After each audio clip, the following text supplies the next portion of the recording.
नमः। श्री सरस्वत्यै नमः। श्री गुरुभ्यो नमः। सजयति सिन्धुनो देवो यत्पादपङ्कजस्मरणं वासरमणिर्वतमसां राशिन्नाशयति विघ्नानाम् ब्रह्मानन्दं परमसुखदं केवलं ज्ञानमूर्तिं द्वन्द्वातीतं गर्गणसदृशं तत्त्वमस्यादिलक्ष्यम् एकं नित्यं विमलमचलं सर्वधि साक्षिभूतं भावातीतं त्रिगुणरहितं सद्गुरुं तन्नमामि। या कुन्देन्दुतुषारहारधवला या शुभ्रवस्त्रान्वृता या वीणावरदण्डमण्डितकरा या श्वेतपद्मासना या ब्रह्माच्युतशङ्करप्रभृतिभिर्देवैः सदा वन्दिता सा मां पातु सरस्वती भगवती निःशेषजाड्यापः।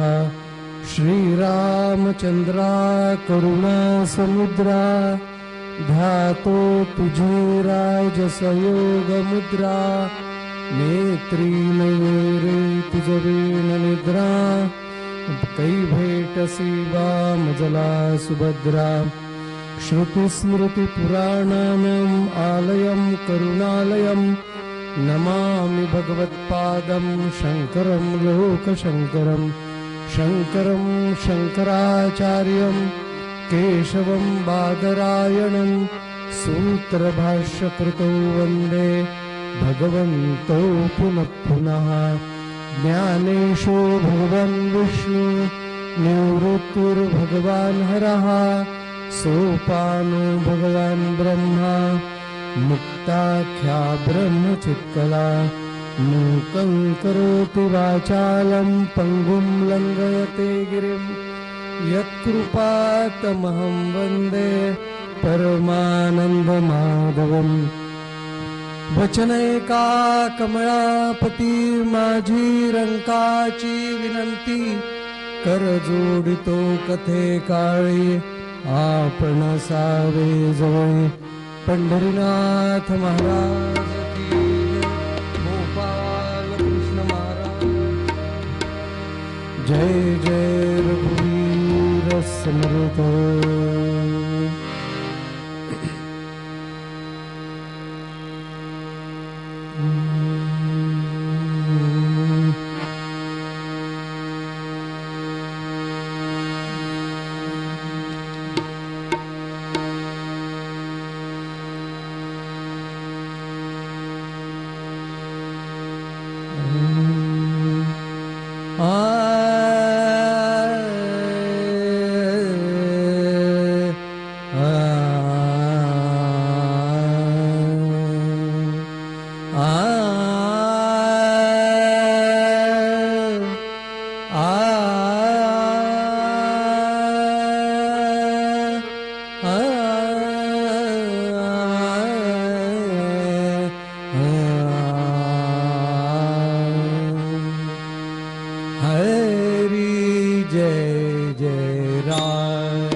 राम कृष्ण हरे हरे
देवावसे चित्ती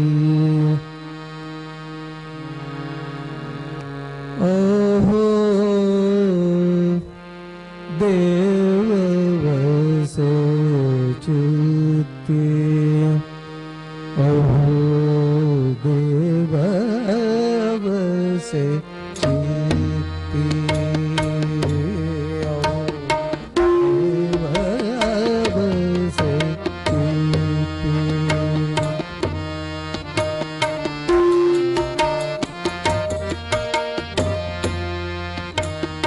अहो देव वसे चित्ती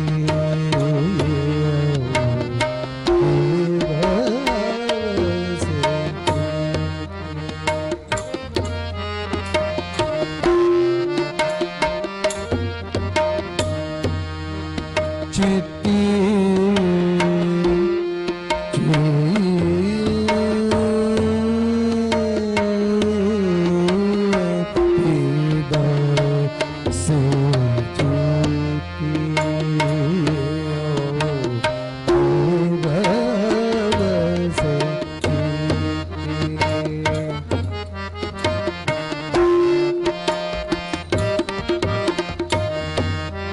त्यांची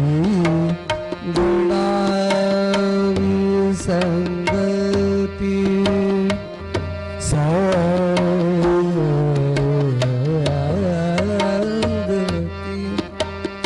संगती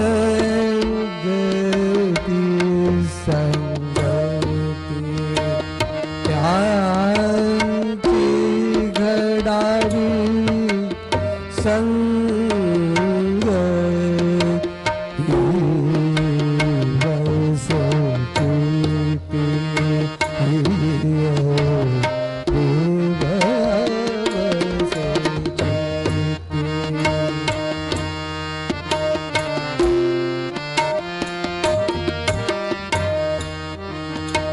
ऐसे आवडते मना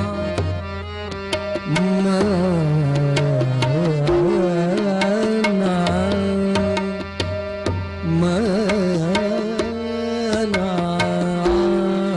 आवडते मना देवा पुरवा विवासना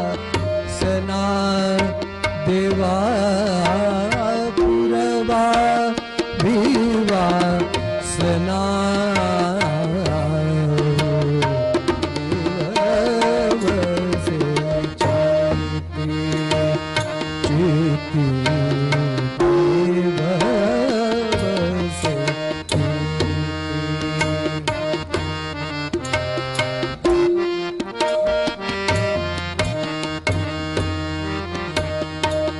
संत नासवे भेटी संत सज्जनासवे भेटी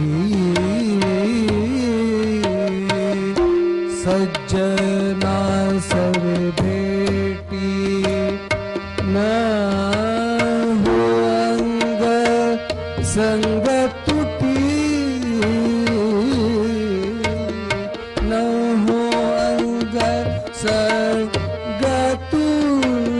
संगतुटी वसे चित्ती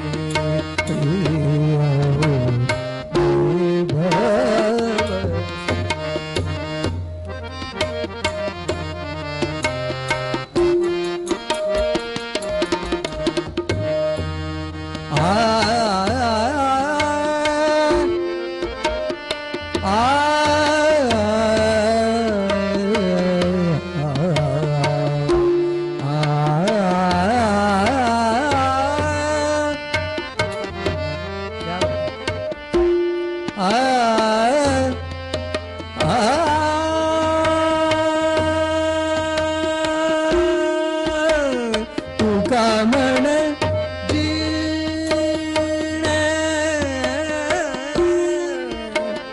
तू कामण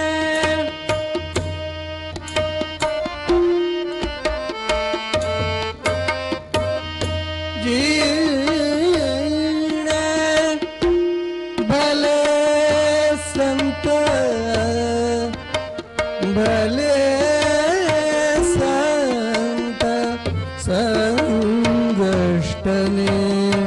भले संत संगष्टने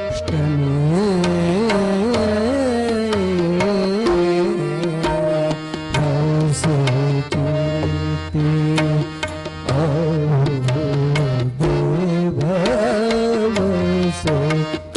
देव बसे चित्ती त्यांची घडावी संगती ऐसे आवडते मना देवा पुरवावी वासना संत संघर्षणे भेटी न हो अंग संग तुटी ऐसे आवडते मना देवा पुरवावी वासना अहो देव बसे चित्ती देव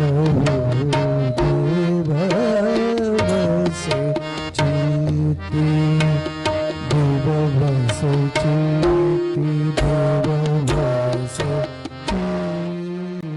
महायोगपीठे तटे भीमरथ्यां धरं पुण्डरीकाय धातुं मुनीन्द्रैः समागत्य तिष्ठन्तमानन्दकन्दं परब्रह्मलिङ्गं भजे पाण्डुरङ्गं नमामि सद्गुरुं शान्तं सच्चिदानन्दविग्रहं पूर्णब्रह्मपरानन्दं विषमान्निवल्लभम्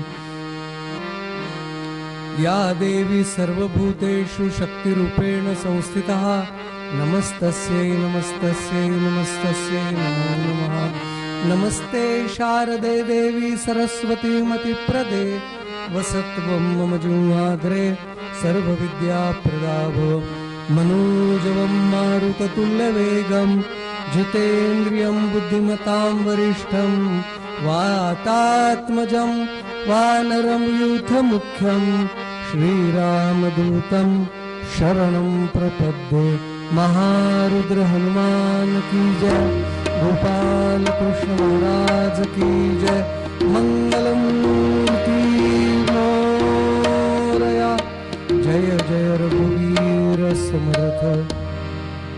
संत श्रेष्ठ जगद्गुरु तुकाराम महाराजांचा हा अभंग, या अभंगावरती आपण काल यथामती यथाशक्ती चिंतन करण्याचा प्रयत्न केला।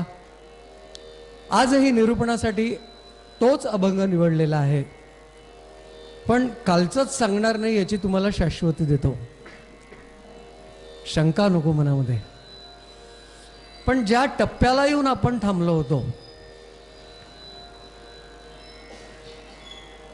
तुकाराम महाराजांना पांडुरंग परमात्मा प्रसन्न झाला असताना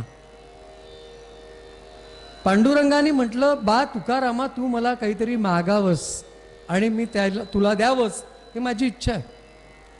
त्यावरती तुकाराम महाराजांनी मला काहीही नको हे निक्षून सांगितलं।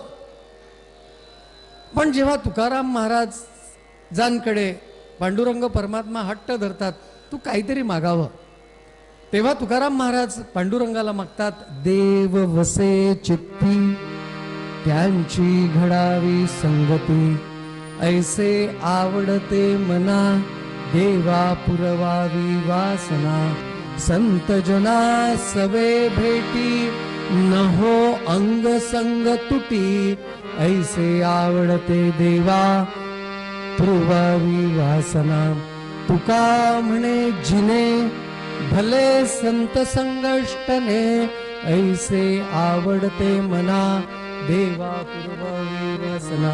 ही मागणी संतांनी म्हणजे तुकाराम महाराजांनी पांडुरंग परमात्म्याकडे केली।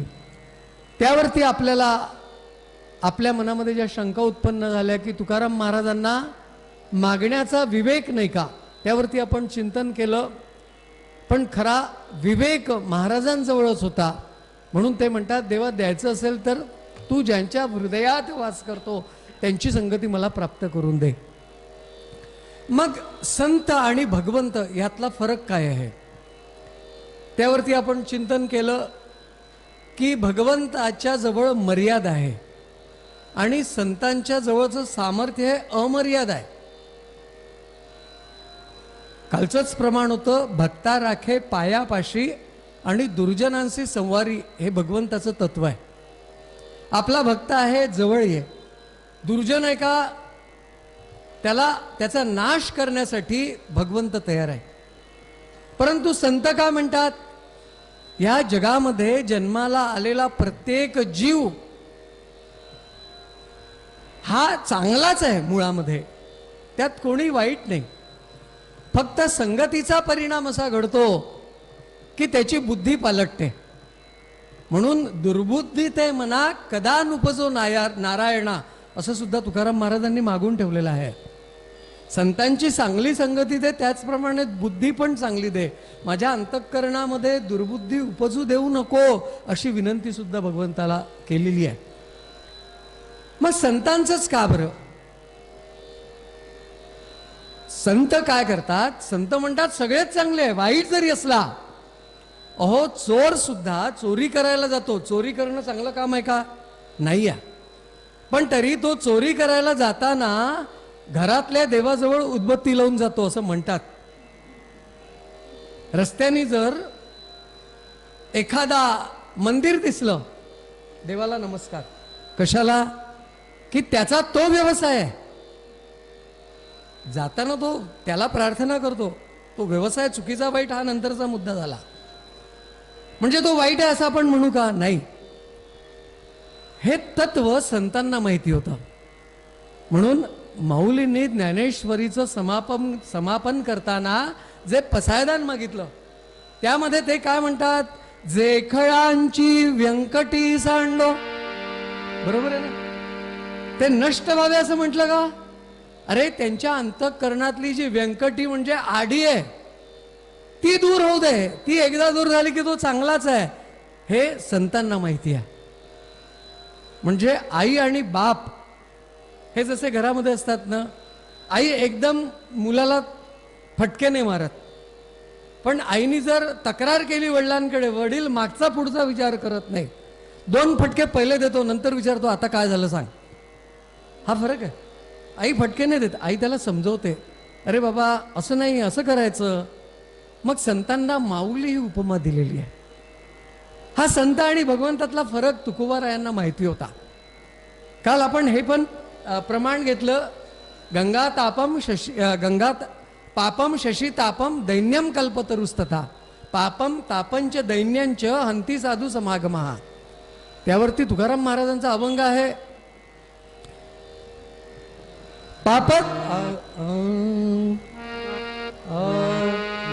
पाप ताप जाय दैन्य उठा उठी, दैन्य उठा उठी. पाप ताप जाय दैन्य उठा उठी, दैन्य उठा उठी. राहलिया भेटी हरिदासाची, राहलिया भेटी हरिदासाची. पाप ताप दैन्य जाय उठा उठी, जाय उठा उठी. पाप ताप दैन्य जाय उठा उठी, जाय उठा उठी. काय सुंदर प्रमाण आहे. पाप ताप दैन्य जाय उठा उठी. केव्हा? जाहलय्या भेटी हरिदासाची. म्हणजे हरदास नावाचे लोक नाही तर तुमचा गैरसमज व्हायचा. तुमच्या गावात आहे की नाही माहित नाही, आमच्या नागपुरात अनेक हरदास आहेत. म्हणजे त्याची भेट झाली म्हणजे तुमच्या जवळचा हरिदास म्हणजे जो हरीचा दास आहे, अण्णावचे नाही.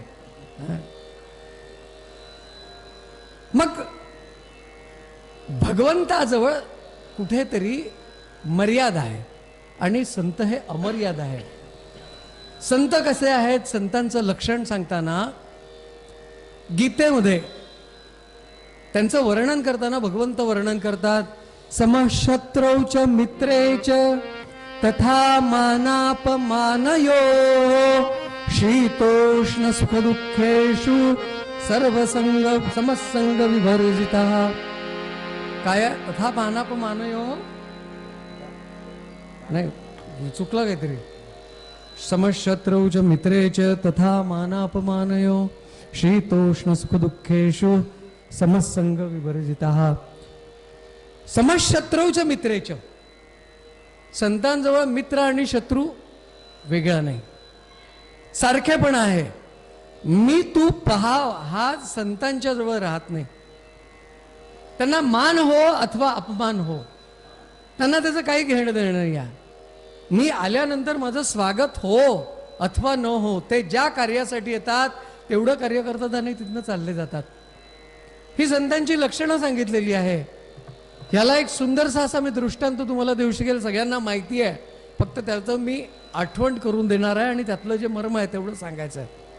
सगळ्यांनी महाभारत वाचलं असेल, नसेल वाचलं ऐकलं असेल, ऐकलं नसेल तर पाहिलं तर नक्की आहे, जेवढे इथे बसले त्यांनी है ना. महाभारत पाहिलं.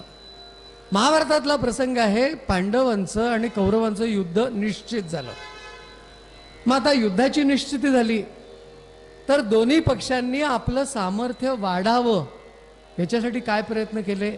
आपली शक्ती वाढवायला मित्रपक्ष वाढवले ना. आपल्याला अजून आपली शक्ती वाढवायला काय काय करता येईल ह्या सगळ्या गोष्टीचा विचार दोन्ही पक्षांनी केला, म्हणजे कौरवांनी आणि पांडवांनी केला. असाच हा विचार एकदा मनामध्ये आला असता दुर्योधन विचार करतो, मला युद्ध करायचंय, माझी ताकद मला माहिती आहे, पण तरीही जर यदा कदाचित माझी काया वज्रासारखी कठोर झाली तर मला कोणी हरवू शकणार नाही. हा विचार त्याच्या मनामध्ये आला आणि आता तो परामर्श कुणाशी करायचा? त्याला असं वाटलं आपल्या आईला विचारावं. आई पहिली गुरु. आईकडे गेला, गांधारीकडे गेला. गांधारीजवळ मनातली भावना सांगितली. म्हणाले, माते, माझी काया अमर किंवा वज्रासारखी कशी होऊ शकेल याच्याबद्दल तू मला मार्गदर्शन करू शकते का? ती साध्वी होती, पतिव्रता होती, सरळ विचार करणारी होती. ती विचार करते आणि सांगते, मी तर तुला याचं मार्गदर्शन करू शकणार नाही बाळा, पण युधिष्ठिर आहे धर्मराज, त्यांच्याकडे तू जा. हे ऐकल्यानंतर आपल्या मनामध्ये शंका कुशंका यायला पाहिजे ना, पण आल्या नाही. आपल्या मनात एखाद वेळेला येतील, परंतु सामान्यांच्या मनामध्ये, जे सज्जन आहे त्यांच्या मनात येणार नाही. आईने याला सांगितलं, याने आईच्या वचनावरती विश्वास ठेवला आणि धर्मराज युधिष्ठिराकडे गेला. आगत स्वागत झालं. धर्मराजाने दुर्योधनाचं स्वागत केलं. धर्मराज दुर्योधनाला दुर्योधन म्हणत नव्हते, त्याला सुयोधन असं म्हणायचे. भागवतामधलं एक प्रमाण आहे की धनाध्यक्ष सुयोधन हा भागवतातला. सुयोधन म्हणजे काय? त्यांच्या दृष्टीने कोणी वाईट नव्हतंच जगातामध्ये, सगळे चांगले असं म्हणतात.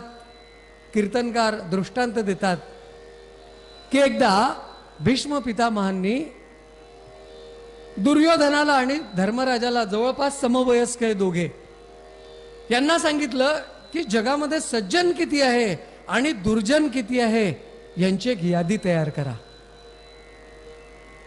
दुर्योधनाला सांगितलं तू सज्जनांची मोजमाप कर आणि युधिष्ठिराला सांगितलं तू दुर्जनांची कर. दोघेही आपापल्या मार्गाने गेले. धर्मराजाला एकही वाईट भेटला नाही, सगळे चांगले, सगळे चांगले.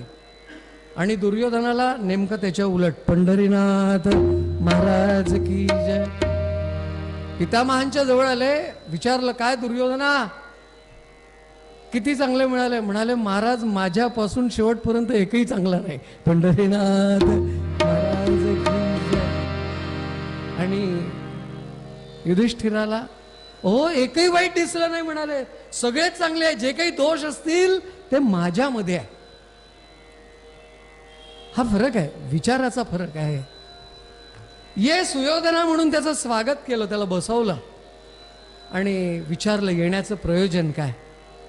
त्यांनी सरळ सांगितलं, हा प्रश्न माझ्या मनात आला, मी आईला विचारला, आईने तुझ्याकडे मला पाठवलं. धर्मराजांनी काही वेळ विचार केला आणि सांगितलं, अरे याचं उत्तर सोपं आहे, अगदी सोपं उत्तर आहे, कुठे दूर जायचं काम नाही. ते म्हणाले, कुठे जावं लागेल? कुठेच जायचं नाही, तुझ्या घरात हा थोडा विचार करतो, अरे नेमकं काय ते बोला. अरे तुझी आई म्हणजे माझी काकू महान पतिव्रता. आपल्या घराण्यामध्ये ती विवाह झाल्यानंतर आली आणि आल्यानंतर आपले पती आंधळ्या म्हणून तिने आपल्या डोळ्यावरती पट्टी बांधली. ती मूळची आंधळी आहे का? म्हणले नाही. मग अशी ती महान पतिव्रता असलेली काकू आणि तुझी आई, तिच्याजवळ काय सामर्थ्य तिच्या डोळ्यामध्ये असेल जरा याचा विचार कर. दुर्योधन म्हणाला, ते सगळं तुमचं राहू द्या, नेमकं मला काय करायचं आहे तेवढं सांगा, प्रस्तावना नको.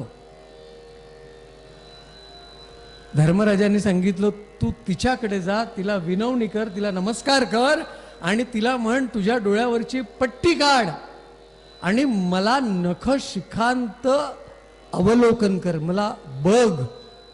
नख शिखांत हा शब्द आहे. हा म्हणाला ठीक आहे, काही हरकत नाही. हा तिथनं निघाला, आईच्या महालात आला. आईच्या महालात येऊन आईला सांगितलं. आईनी पण ऐकलं आणि आईनी निरोप दिला, रात्रीच्या 3ऱ्या प्रहराला तू माझ्या महालामध्ये ये. ज्या परिस्थितीत तुला सांगितलं त्या परिस्थितीमध्ये. त्याप्रमाणे 3ऱ्या प्रहराला दुर्योधन विवस्त्रावस्थेमध्ये आईच्या महालामध्ये चालला होता. काही बदल झाला का? जसं स्क्रिप्ट जसं आहे तसं बरोबर चाललं होतं आजच्या भाषेमध्ये.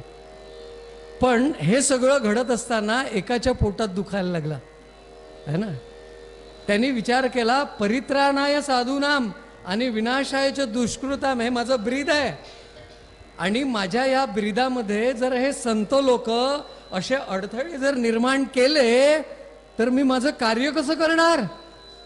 दुर्योधनासारखा जर दुष्ट माणूस ज्याचं शरीर वज्रासारखं झालं तर तो मरणार केव्हा, हा प्रश्न गोपालकृष्णाच्या मनामध्ये उत्पन्न झाला. आणि शेवटी तो चतुरातू शिरोमणी, महाराजांनी त्याचं वर्णन केलेलं आहे आणि भगवंत तिथे प्राप्त झाले. दुर्योधनाला असं येताना पाहिलं, भगवंत समोरून जायला लागले आणि दुर्योधनाकडे पाहात आश्चर्यचकित मुद्रेमध्ये म्हणाले, दुर्योधना हे काय. दुर्योधन थोडं त्यालाही लज्जा आली.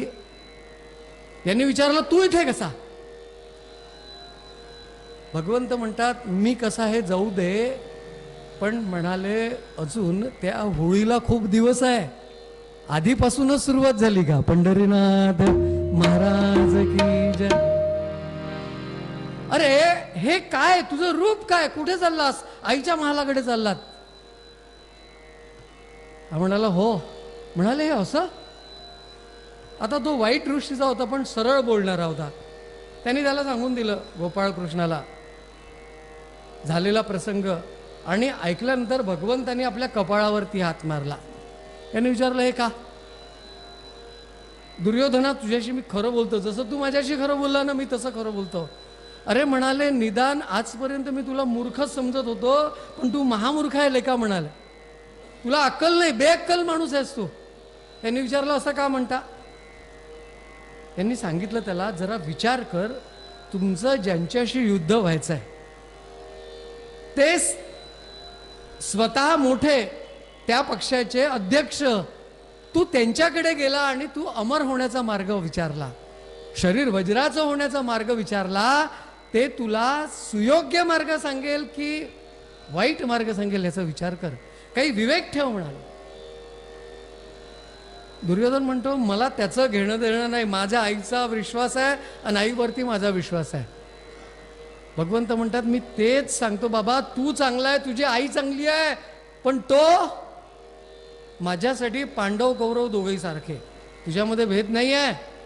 ती जशी आत्या तशी गांधारीला मी आत्याच समजतो, मी तुला भाऊच समजतो, पण तुझं अहित व्हावं असं मला वाटत नाही. असं जर असतं तर मी न धरी शस्त्र करी, मी असं का बरं म्हटलं असतं. गोष्टी सांगेन युक्तीच्या आचार. आता त्यातली एक गोष्ट तुला सांगायला आलो. हा म्हणाला, आता काय करू. सोडून दे म्हणाले तू मार्ग, तिकडे जाऊ नको. अरे जरा विचार कर बाबा, तुझ्या आईच्या डोळ्यामध्ये जे पातिव्रत्याचं तेज आहे, ती पट्टी काढली आणि तुझ्या आईने तुझ्याकडे असं बघितलं तर तू कापुराला अग्नी लावावा, किंवा माऊलींनी हरिपाठात म्हटलं तृण अग्नी मिळे समरस झाले, तसा तू धडधडून पेटले जाशील म्हणाले. हा म्हणाला असं होऊ शकतं? म्हणाले होऊ का शकतं, काय तेज आहे तिच्या डोळ्यामध्ये. त्याचा बुद्धिभेद करण्याचा प्रयत्न केला, परंतु दुर्योधन शांत, हो नाही काही नाही, काहीच नाही. आणि भगवंताला म्हणाला आता मी जाऊ. भगवंत म्हणाला मी चांगलं सांगितलं, तुला पटत नाही त्याला मी काय करू, तुझ्या नशिबात जे व्हायचं तेच होणार आहे, जा म्हणले बाबा. आणि दुर्योधन तरी जायला निघाल्यानंतर भगवंतानी त्याला 4 पावलं जाऊ दिलं आणि त्याला आवाज दिला. म्हणाले दुर्योधना इकडे ये. काय, अरे तू आईच्या महालात चालला, आईच्या समोर तू विवस्त्रावस्थेमध्ये चाललास. लहान मूल असता ठीक आहे, पण तू एवढा मोठा झाला, धटिंगण सारखा तुझा व्यक्तिमत्व आहे, काही तर आहे. आपल्या महाराष्ट्रामध्ये एक म्हण आहे, माणसाला निदान जनाची नाही तरी मनाची तरी असावी, नेमकी तेवढी तरी तू बाळग बाबा. ही मात्रा लागू पडली आणि तो म्हणतो आता काय करू, काही करू नको, मला सगळं माहिती होतं, मी त्याची व्यवस्था केलेली आहे. काय भगवंतांनी व्यवस्था केली, एक पुष्प पर्णाच्छादित असा एक पंचा त्याच्या लज्जा रक्षणार्थ भगवंतांनी तिथे तयार केला आणि त्याला दिला. म्हणाले हे लज्जा रक्षणार्थ आणलं, एवढं घाल आणि जा. ती मात्रा लागू पडली, त्यांनी ती लज्जा रक्षणार्थ तो पंचा घातला, आईच्या महालात आला. आईनी पट्टी सोडली, नमस्कार झाला, आईनी नखशिखांत अवलोकन केलं. ते झाल्यानंतर आईने पहिले प्रश्न विचारला, रस्त्यात तुला गोपालकृष्ण भेटला का? पंढरीनाथ महाराज. हा विचारतो तुला कसं कळलं? आईने सरळ सांगितलं, हा पंचा तुला गोपालकृष्णाने दिला. हो, बस एवढीच जागा मरणाची राहिली, बाकी अमर. पंढरीनाथ महाराज. आपलं प्रमाण काय होतं? समशत्रूच्या मित्रेच तथा मानापमानयो. शत्रुत्वाच्या बाबतीत समत्व यांच्यामध्ये होतं. म्हणून देव वसे चित्ती त्यांची घडावी संगती, म्हणून त्यांची घडावी संगती. संत काही करू शकत हो, संतांचं सामर्थ्य किती अमर्याद आहे. मृदू सबाह्य नवनीत तैसे सज्जनाचे चित्त. अंतर्बाह्य मृदुत्व त्यांच्यामध्ये भरलेलं आहे. संत दयालु कसे बसे हो, संत दयालु कसे बसे हो, संत दयालु कसे.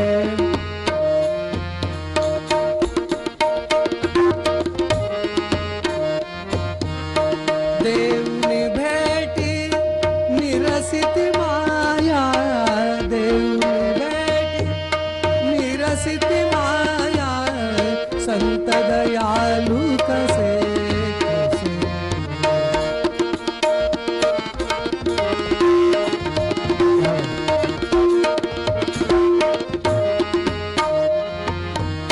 श्रवणी पाजिते अमृतवाणी, श्रवणी पाजिते अमृतवाणी, श्रवणी पाजिते अमृतवाणी. नयनी दाविती चिन्मय खाणी, नयनी दाविती चिन्मय खाणी, संत दयालु कसे कसे, संत दयालु कसे कसे, संत दयालु कसे, संत दयालु कसे, संत दयालु कसे. संत कसे दयाळू आहेत. देवनी भेटी निरसिती माया, नेवनी बसविती निजपदी ठाया, संत दयालु कसे. राजा रंक जया सरीसे, त्यांना राजा आणि रंक दोघेही सारखेच आहे. श्रवणी पाजिती अमृतवाणी, नयनी दाविती चिन्मय खाणी. असे संत आहे. संतांचं हे महत्व सांगितलेलं आहे. संत काय करतात? संत तुम्हाला योग्य तोच मार्ग दाखवतात. काय सामर्थ्य आहे? खरं म्हणजे संतांच्या जवळचं सामर्थ्य भगवंताच्या जवळच्या सामर्थ्यापेक्षा जास्ती आहे. आपण जर विचार केला तर एखादी गोष्ट सुप्रीम कोर्टापर्यंत जाते. सुप्रीम कोर्टामध्ये एखाद्या व्यक्तीला जर देहदंडाची शिक्षा झाली, त्याच्यानंतर कुठलं कोर्ट आहे का मला सांगा? तिथे कुठलं कोर्ट नाही आहे. पण त्याच्यासाठी एक व्यवस्था केलेली आहे. ती व्यवस्था म्हणजे कशी? सन्माननीय राष्ट्रपती महोदयांकडे दयेचा अर्ज करायचा. जर त्यांना तो पटला तर म्हणाले ती देहदंडाची शिक्षा रद्द होऊ शकते. सुप्रीम कोर्टापेक्षा हाय अथॉरिटी. संत अगदी त्याच श्रेणीतले आहे. काय करू शकणार नाही. परत आज एक दृष्टांत देतो. एकदा काय झालं, कीर्तनी थाटातला दृष्टांत आहे. जुने कीर्तनकार द्यायचे. आजकाल महिन्याची कीर्तनं कुठं होत नाही. जिथं होतात तिथे आम्हाला जावं असं वाटतं. कारण की नागपुरात किती 8-10 दिवस 15 दिवस नवरात्र संपलं. अशी ही जास्ती दिवसांची कीर्तनं राहिली की मग एक एक आठवायला लागतं. एक कोसल देशीचा राजा होता. राजा एकदम चांगला. राज्य कारभार चांगला चालू आहे असं केव्हा समजावं? की 4 लेन रस्ते आहे, रोषणाई चांगली आहे म्हणजे राज्य चांगलं आहे असं नाही. ह्या सुविधा पाहिजेच. पण ज्या राज्याचं कारागृह ओस पडलेलं राहतं त्याला म्हणायचं ते राज्य चांगलं आहे. तुम्ही सगळे 50च्या जवळपास किंवा मागे पुढे असाल, पण सुरुवातीच्या काळी जर तुम्ही ते जेलकडून गेले तर असं वाटायचं, भीती वाटायची. आता गेलं तर असं वाटतं कोणतं तरी तीर्थक्षेत्र आहे, जत्राच राहते. पंढरीनाथ महाराज की जय. म्हणजे मी नागपूरबद्दल बोलतो, मला इथलं माहिती नाही. कारागृह ओस राहायची कारण की कोणी वाईट वागतच नव्हता, कोणाला दंड होतच नव्हता. सगळे धर्माने आणि न्यायाने वागणारे होते. असा हा राजा, सत्शील राजा. याला मुलंबाळं नव्हती असं म्हणतात. त्या मुलंबाळासाठी त्यांनी अनेक प्रयत्न केले.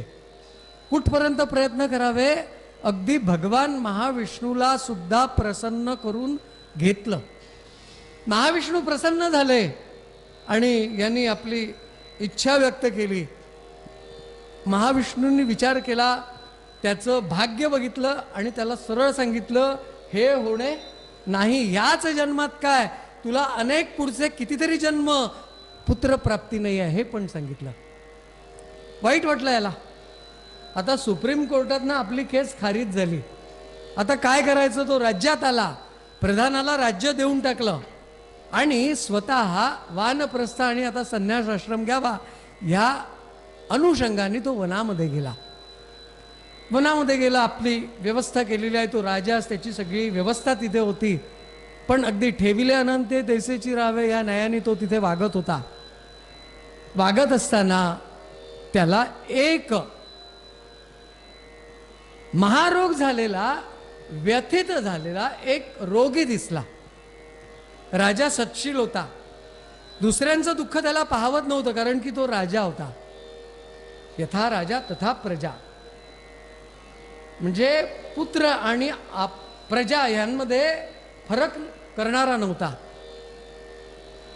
त्या महारोग्याचं ते विव्हळणं त्यांनी बघितलं आणि राजाजवळ ज्या काही विद्या होत्या त्यात त्याला आयुर्वेदही येत होता. त्यांनी झाडाची इकडली तिकडली काय पानं आणली, त्याला द्रव्य दिलं, लेप दिला, काढे दिले. त्याचा परिणाम असा झाला म्हणतात की तो कुष्ठरोगी काही महिन्यांमध्ये बरा झाला. पूर्ण त्याच्या अंगावरचा कुष्ठ गेला आणि गेल्यानंतर तो प्रसन्न झाला. याला विचारलं, अरे तू माझी निष्कामपणे सेवा करतोय, तू आहेस तरी कोण? राजा म्हणतो, मी एक अभागी आहे. तो सत्पुरुष त्याला विचारतो, तू अभागी स्वतःला काय म्हणतो? तुझं आचरण अत्यंत सत्शील आहे, तू चांगला आहे हे मला माहिती आहे, पण तू नेमका कोण? तेव्हा त्यांनी सांगितलं, मी कौशल देशीचा राजा आहे आणि घडलेला सगळा प्रसंग सांगितला की मला पुत्रप्राप्ती झाली नाही. भगवान महाविष्णूंची मी आराधना केली, त्यांनी पण सांगितलं की तुला व्हायचं नाही, मुलं बाळ व्हायची नाहीत, म्हणून मी आता वैराग्य उत्पन्न झाला आणि वनामध्ये आलो. तो सत्पुरुष खुश झाला. त्यांनी त्याला आशीर्वाद दिला, तू परत तुझ्या राज्यामध्ये जा, संसार कर, तुला यथावकाश 4 पुत्र आणि 1 पुत्री प्राप्त होईल. साधूंचा आशीर्वाद होता. हा परत राज्यात आला. समोर काही कालांतराने त्याला 4 पुत्र आणि 1 पुत्री प्राप्त झाली. तेव्हाच्या काळात नारद नेहमी सगळ्या ठिकाणी फिरणारे होते. आणि एक दिवस नारद त्या कौशल देशीच्या राजाकडे आले. राजाला आनंद झाला. सगळ्या राण्यांना आणि आपले 4 पुत्रांना 1 पुत्रीला बोलावलं. यांना नमस्कार करा. त्यांना नमस्कार करवल्यानंतर नारदांना माहिती होतं याला मुलबाळ नव्हतं आणि भगवान महाविष्णूंनी याला मुलबाळ होणार नाही हे सुद्धा सांगितलेलं आहे. नारद विचार करतात हे घडलं कसं. कुतूहल जागृत झालं. तिथून देवर्षी नारद निघाले, सरळ वैकुंठामध्ये आले. हरी नारायण नारायण नारायण. आणि नारद आले म्हटल्यानंतर विष्णूंनी पण त्यांचं स्वागत केलं, समोर बसवलं, वार्ता विचारली कुठे काय चालू आहे वगैरे सगळं हे गोष्टी झाल्या. आणि नारदांनी विचारलं का म्हणाले देवा तुम्ही त्या मर्त्य लोकांमध्ये अवतार घेता, आता त्या तिथल्या माणसांसारखी खोटं बोलायची सवय तुम्हालाही लागली का? विष्णूंना कळलं नाही नेमकं काय घडलं. नारदांनी सांगितलं झालेला प्रकार. अहो त्या कौशल देशीच्या राजाला मुलबाळ होणार नाही हे तुम्ही सांगितलं, मग त्याला 4 पुत्र आणि 1 पुत्री झाली कशी? प्रश्न आहे ते. तुमच्यापेक्षा असा कोण मोठा माणूस लागला की ज्याच्या आशीर्वादाने त्याला 4 पुत्र आणि 1 पुत्री झाली? भगवान महाविष्णू अगदी शांत ते म्हणाले होऊ शकतं. अरे पण कसं हेच ते विचारायला आलो. तेव्हा भगवान महाविष्णू म्हणाले एखाद्या सत्पुत्राच्या सद्गृहस्थाच्या आशीर्वादाने, सत्पुरुषाच्या आशीर्वादाने त्याला मुलबाळ झाली असेल. हे ऐकल्यानंतर देवर्षी नारद म्हणतात असं आहे, मग आपण त्या व्यक्तीला पाहायला बघायला जायचं का? भगवान विष्णू म्हणाले काही हरकत नाही जाऊया, पण जाताना मी गुरुजीचा वेश घेतो आणि तू माझ्या शिष्याचा वेश घे. गुरु चेल्याची अशी जोडी त्याच्या राज्यामध्ये आली. राज्यामध्ये आल्यानंतर इकडे तिकडे ते वेश पालटून फिरतात आहे. आणि आता भगवान महाविष्णूंनी एक तिथे नाटक केलं. त्यांना पोटदुखीचा आजार उत्पन्न झाला, पोटशूळ उत्पन्न झाला आणि गडबडा लोळायला लागले. नारदांनी विचारलं भगवंता काय झालं? तेव्हा भगवान महाविष्णू म्हणतात पोटशूळ उठला, मग याच्यासाठी कोणत्या वैद्याला कोणाकडे जायचं का? भगवान महाविष्णू म्हणतात याचा उपाय काही इथे नाही आहे. नक्कीच उपाय इथे नाही. मग आहे का? याचा उपाय एकच आहे, कोणत्या तरी सत्पुरुषाचं हृदय जर मला प्राप्त झालं तर म्हणाले माझा पोटशूळ शांत होईल. नारद म्हणतात एवढंच ना, मी जातो. आणि रस्त्याने जाताना विचारलं, चांगला माणूस दिसला धट्टाकट्टा, त्याला नमस्कार करावा आणि त्याला विचारावं की माझ्या गुरुजींची तब्येत चांगली नाही आहे, त्यांना पोटशूळ उठलाय, जरा तुमचं काळीज देता का? तेव्हा त्या माणसांनी म्हणावं कशाला, का बरं म्हणून मी द्यावं तुम्हाला? त्यांचा आणि माझा काय संबंध आहे? त्या माणसांनी बाहेर जावं. प्रत्येक लोकाला विचारून झालं पण कोणी काळीज द्यायला तयार नाही. तेव्हा दवाखाना नव्हता. आताचा जर काळ असेल तर काय झालं असं, नारद त्या दवाखान्यात सुद्धा गेले असं समजा. आणि त्यातल्या त्यात कुठे गेले? ICCU मध्ये गेले. पंढरीनाथ महाराज की जय. म्हणजे जे वेटिंग किंवा ज्यांचं RAC राहतं की नाही, रिझर्वेशन अगेन्स्ट कॅन्सलेशन, अशा एका व्यक्तीकडे गेले. त्याला म्हटलं एवी तेवी तू जाणारच आहे. त्यांनी विचारलं तुम्ही असं कसं म्हणता मी जाणार आहे? नारदांनी सांगितलं, म्हणाले व्हेंटिलेटर काढलं की तू गेला म्हणून समज. त्या व्यक्तीने सांगितलं व्हेंटिलेटर आहे ना तोपर्यंत मी असं ऐकलंय कीर्तनातनं, काळ आला तर वेळ येत नाही, वेळ आला तर काळ येत नाही. असं जर माझ्या बाबतीत घडलं तर मी राहणार आहे. निघ म्हणाले, तुला मी काळीच देत नाही. हतबल झाले देवर्षी नारद. वापस आले, गुरुजी इकडे लोळून राहिले. विचारलं नारदांना काय मिळालं का नाही मिळालं? मग म्हणाले एक काम कर, आता जरा वनात जा. नारद म्हणतात गावामध्ये शेकडो हजारो लोक आहेत, तिथे मिळालं नाही, त्या वनात कोण सापडणार आहे? भगवान म्हणतात जा तर. आणि तिकडे गेला. तो सत्पुरुष बसलेला होता, नारदांच्या नजरेला दिसला. नारद जवळ गेले, नमस्कार केला आणि आपला समस्या त्याच्याजवळ मांडली. त्या सद्गृहस्थांनी काय म्हणावं, तुझ्याजवळ जर कोयता असेल तर आण आणि मी काढून देतो. नारदांनी कोयता दिला, त्यांनी खसकन आपलं काळीच काढलं, नारदांच्या हातावरती दिलं आणि नारद निघाले. भगवंताच्या जवळ दिलं, म्हणाले हे घ्या हातामध्ये. भगवंतांनी हातात घेतलं, पोटाला लावलं, भगवंताचा पोट शूळबद्ध झाला. भगवंत शांत झाले आणि भगवंतांनी आता नारदाला विचारलं, म्हणाले हे जे काही आपण केलं यातनं काही बोध झाला का? नारद म्हणाले बोध कसंच आहे, शहरातल्या लोकांनी काहीच दिलं नाही, वनातल्या लोकांनी दिलं. तेव्हा भगवंत नारदाला म्हणतात, शहरातल्या लोकांनी नाही दिलं याचं मला नवल वाटलं नाही, पण नारदा तुझ्याजवळ काळीज आहे, तुला तरी द्यावं असं वाटलं का? पंढरीनाथ महाराज की जय. प्रश्न इथे. नारद म्हणतात मला तर सुचलं नाही, माफ करा.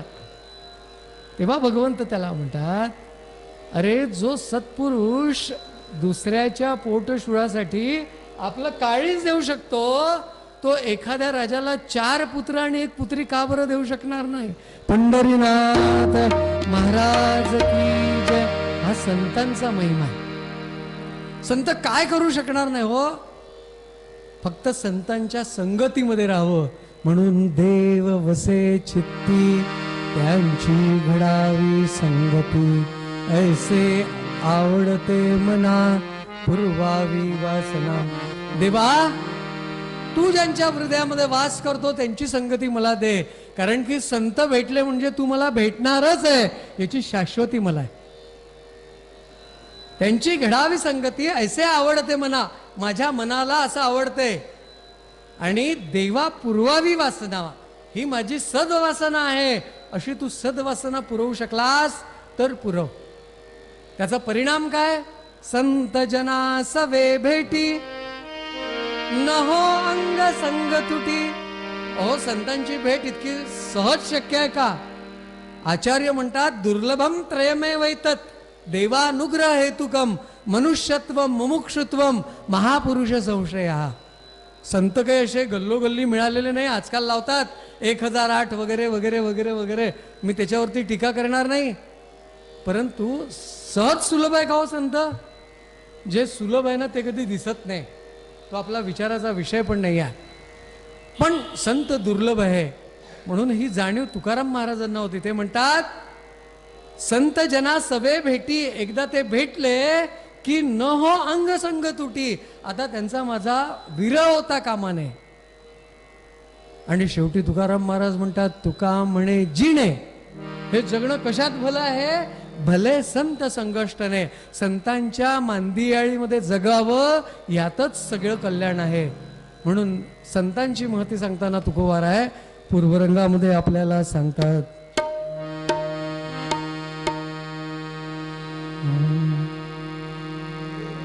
देव अहो देव वसे चित्ती चित्ती, अहो देव वसे